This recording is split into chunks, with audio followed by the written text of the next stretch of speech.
The movie starts, we see George Clooney in the role of Danny Ocean. In the very first scene, he was released from jail and meets his partner in crime Rusty Ryan. The role of Rusty is being performed by Brad Pitt, whereas Danny was released from prison under one condition, that he won't leave his city. But he violates the rule. In the next scene, we see Danny and Rusty go to Las Vegas from California. Here they meet their old partner Ruben. Here they explain to Ruben about their plan of robbery. Firstly, Ruben denies it, but after learning the details of the plan he says yes. Essentially, they intend to rob the 3 major casinos in Las Vegas.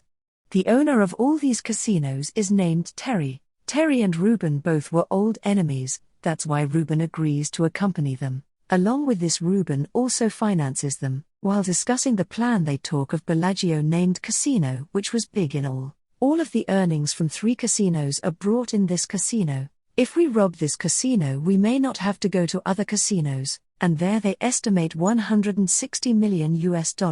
In the next scene, we see Danny and Rusty make a team, in which different specialty people were added. Someone was expert in security and someone knows casino management very well, and someone knows explosives work quite well. All of the team members prepare themselves very well. They keep an eye that how much security was there at Bellagio Casino, how many people were there, who visits there and when the stock is shifted, and many other activities. And apart from this, they make exactly the same copy of security vault of Bellagio Casino, so that they could break it and check the security system, so that when they go for robbery they may not feel difficulty. Here Terry comes to know that his ex-wife who was divorced is current girlfriend of Danny Ocean. Now as Terry knows Danny, the day robbery was planned, he goes to the casino openly, so that he remains in everyone's eyes. When Terry notices him, he becomes suspicious and locks him in a room. Here a bouncer comes to hit Danny, but he had made the settings before.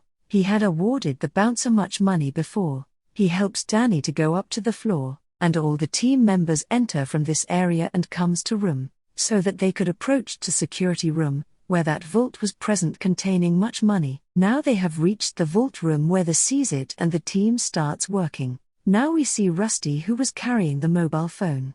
The phone rings and he asks to put Terry on call. During the call he tells him that your vault has been seized. Now, neither you can take the money out nor any of your people can go inside, so it is better to take half of the money and give the other half to me. You have only this option. When Terry sees his vault from the camera, he sees the room in very bad condition. He sees that thieves were inside the room and it was locked from inside. Now we see that a SWAT team, which was basically a police squad, enters here. Exchange of firing happens between the SWAT team and people inside the vault room, and here SWAT team run explosives. As the explosion happens, the money inside catches up the fire. After some time, SWAT team evacuates from there, taking the necessary items. Terry gets much worried and he sees the video footage again and again. He realizes that some time ago he wrote Bellagio on the floor.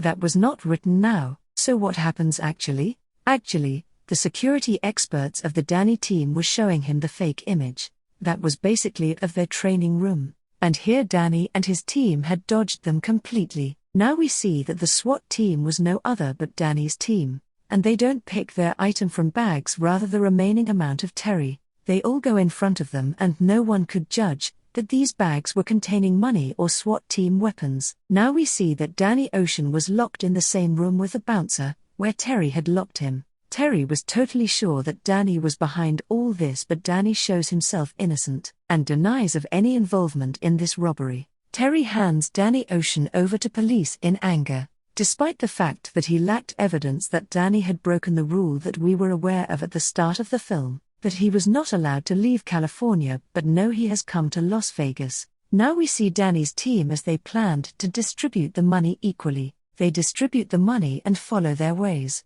After some months, when Danny Ocean comes out after punishment, we see Rusty and Turk outside the jail. Who was there to pick Danny? And they go far away from there. But Terry was still suspicious about this, and we see Terry's people were following them. Terry never forgot anything, and he knew Danny was the mastermind behind everything, and he can find his money by following them. And here the movie ends. If you enjoyed the film, please subscribe and share it with others.